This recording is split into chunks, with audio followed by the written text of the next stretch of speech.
Bismillahirrahmanirrahim. Assalamualaikum warahmatullahi wabarakatuh. Bagaimana kabarnya Solih-Soliha? Semoga selalu diberikan kesehatan oleh Allah ya. Baik, hari ini kita sudah masuk di tema 2 tentang udara bersih bagi kesehatan. Subtema 1, cara tubuh mengolah udara bersih. Sistem pernafasan hewan. Hewan juga bernafas untuk mengambil oksigen dan mengeluarkan karbon dioksida. Namun, sistem pernafasan pada hewan berbeda dari manusia. Berikut sistem pernafasan pada beberapa jenis hewan. Yang pertama, sistem pernafasan pada cacing tanah. Cacing bernafas melalui permukaan kulit. Kulit cacing selalu basah dan berlendir. Nah, hal ini untuk memudahkan penyerapan oksigen dari udara. Cacing menyukai tempat lembab untuk menjaga supaya kulit tubuhnya selalu basah dan berlendir. Yang kedua yaitu sistem pernafasan pada serangga. Serangga bernafas dengan menghisap oksigen dan melepaskan karbon dioksida. Namun, alat pernafasan serangga berbeda dengan hewan lain. Alat pernafasan serangga berupa trakea, yaitu sistem tabung yang memiliki banyak percabangan di dalam tubuh. Percabangan trakea itu disebut trakeola. Trakea mengedarkan oksigen langsung ke semua sel tubuh dan organ, serta menyerap karbon dioksida dari semua sel tubuh untuk dibuang. Yang ketiga, sistem pernafasan pada ikan. Ikan bernafas dengan organ khusus mirip saringan, yang sering disebut sebagai insang. Insang berbentuk lembaran tipis berwarna merah muda dan selalu lembab. Insang terdapat tepat di belakang rongga mulut pada kedua sisi kepala ikan. Biasanya insang dilindungi oleh selaput atau rangka yang disebut tutup insang atau operkulum. Di balik tutup insang ini terdapat 4 deret insang yang saling tumpang tindih. Pada insang terdapat pembuluh darah halus. Pembuluh darah itu dapat menyerap oksigen yang terkandung dalam air dan melepaskan karbon dioksida dari darah. Insang juga berfungsi sebagai alat pengeluaran garam-garam dan sebagai penyaring makanan. Yang keempat, sistem pernafasan pada hewan amfibi. Katak termasuk hewan amfibi, yaitu hewan yang hidup di air dan di darat. Saat masih berupa kecebong, katak hidup di dalam air dan bernafas menggunakan insang. Insang kecebong terletak di luar tubuhnya dan terdiri atas lembaran-lembaran kulit halus mengandung kapiler darah. Setelah berumur 9 hari, kecebong bernafas menggunakan insang dalam. Insang dalam akan menyusut seiring mulai berfungsinya paru-paru dan katak muda pun tumbuh menjadi katak dewasa. Katak dewasa bernafas menggunakan paru-paru dan permukaan kulit. Yang kelima, sistem pernafasan pada reptil. Hewan reptil diantaranya yaitu ular, kadal, cicak, buaya, dan biawak. Reptil bernafas menggunakan paru-paru. Udara masuk melalui hidung, lalu ke batang tenggorokan, lalu ke paru-paru. Yang keenam, sistem pernafasan pada burung. Burung bernafas dengan paru-paru. Paru-paru burung terletak di dalam rongga dada. Udara yang mengandung oksigen masuk melalui lubang hidung pada pangkal paruh sebelah atas. Selanjutnya, udara masuk ke pembuluh udara yang disebut trakea. Dari trakea ini, udara sebagian masuk ke paru-paru dan sebagian lagi masuk ke kantong udara. Burung menghirup udara sebanyak-banyaknya saat tidak terbang. Sebaliknya, saat terbang, burung tidak menghirup udara. Udara dihembuskan dari kantong udara ke paru-paru. Dan yang terakhir, sistem pernafasan pada mamalia. Mamalia adalah jenis hewan yang menyusui anaknya. Terdapat dua jenis mamalia, yaitu mamalia darat dan mamalia air. Mamalia darat misalnya kambing, sapi, kerbau, dan kuda. Mamalia air misalnya paus, duyung, dan lumba-lumba. Alat pernafasan mamalia darat terdiri atas hidung, pangkal tenggorok, batang tenggorok, dan paru-paru. Sedangkan pada mamalia air, hidungnya dilengkapi dengan katup. Saat mamalia tersebut menyelam, katup akan tertutup. Sebaliknya, saat mamalia tersebut muncul ke permukaan air, katup terbuka. Saat itulah mamalia air akan menghirup serta mengeluarkan karbon dioksida dan uap air. Sistem pernafasan pada manusia. Manusia bernafas dengan menghirup oksigen dan mengeluarkan karbon dioksida. Udara yang mengandung oksigen dibutuhkan untuk mendapatkan energi dari makanan. Energi itu menggerakkan semua proses kehidupan yang sangat penting pada tubuh. Organ pernafasan manusia terdiri atas hidung, faring, laring, trakea, bronkus, bronkiolus, dan paru-paru. Nah, di sini ada gambar organ pernafasan manusia. Poin A.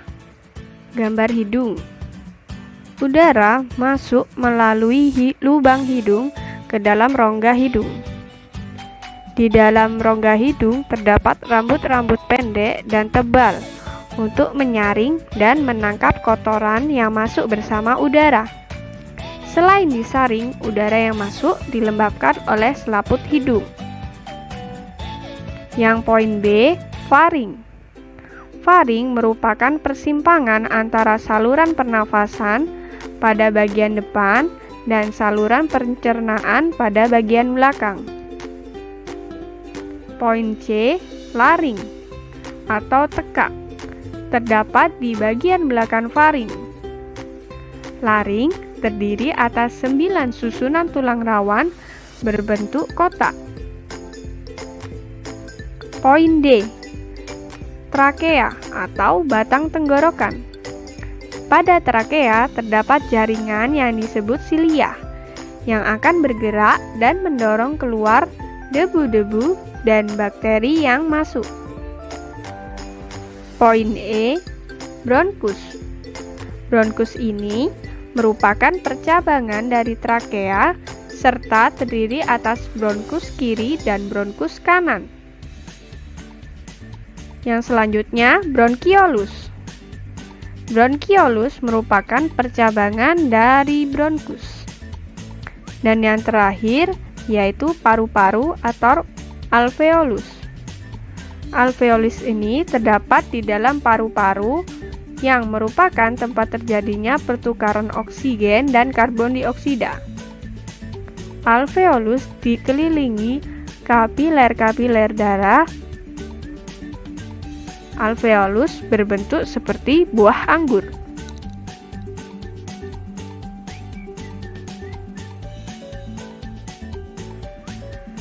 Mencari informasi penting dari teks. Informasi adalah sekumpulan fakta yang menggambarkan sebuah peristiwa atau kejadian tertentu. Informasi dapat membuat seseorang mengetahui dan memahami sesuatu. Salah satu cara memperoleh informasi adalah dengan membaca teks dengan cermat. Menjawab pertanyaan dan mengolah informasi dari teks. Terdapat beberapa kata tanya: apa, di mana, kapan, siapa, bagaimana, mengapa, dan berapa. Kata tanya apa biasanya arah jawabannya lebih kepada nama-nama benda, sebab, akibat, judul, dan tema. Kata tanya di mana arah jawabannya yaitu tempat atau latar. Kapan arah jawabannya yaitu waktu kejadiannya suatu peristiwa. Kemudian kata tanya siapa, arah jawabannya yaitu tokoh utama dan tokoh pendukung. Kata tanya mengapa, arah jawabannya yaitu alasan suatu masalah dalam teks tersebut. Kata tanya bagaimana, arah jawabannya cara membuat, proses, urutan, pendapat, atau sikap. Kata tanya berapa, arah jawabannya umumnya yaitu jumlah atau banyaknya benda.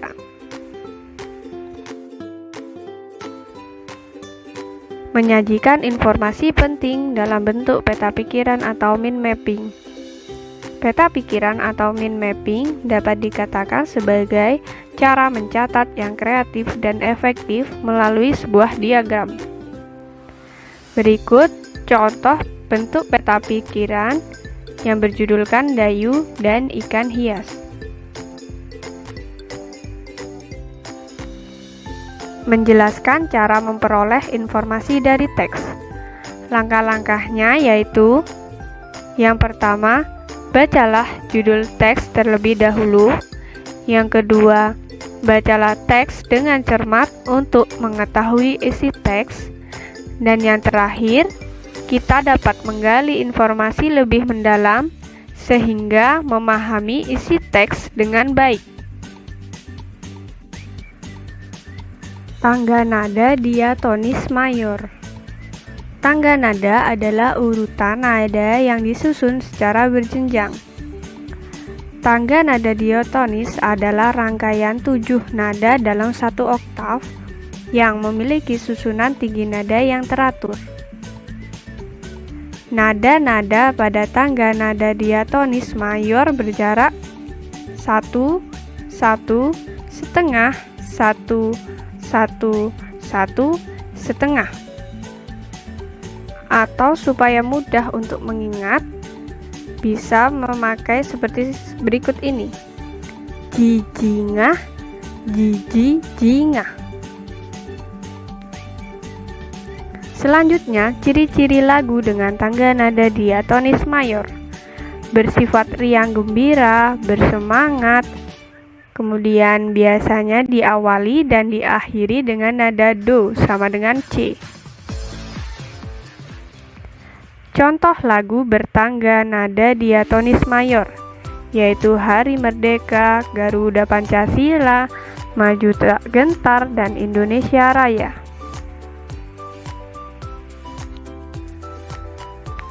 Tangga nada diatonis minor. Yang pertama, tangga nada minor asli. Tangga nada minor belum mendapat nada sisipan. Contoh: A, B, C, D, E, F, G, A. Yang kedua, tangga nada minor harmonis. Nada ketujuh dinaikkan setengah dengan memberi tanda kres. Contoh: A, B, C, D, E, F, G, kemudian ditambahkan tanda kres, kemudian A. Yang terakhir, tangga nada minor melodis. Nada ketujuh dan nada keenam diberi tanda kres saat naik, kemudian dihilangkan kembali saat turun.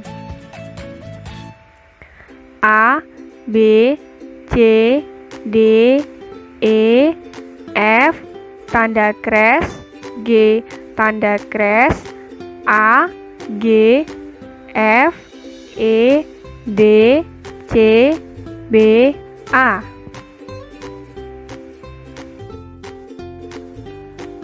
Membedakan lagu dengan tangga nada mayor dan minor. Tangga nada mayor, contohnya Hari Merdeka, Garuda Pancasila, dan Maju Tak Gentar, yang bersifat riang, gembira, dan bersemangat.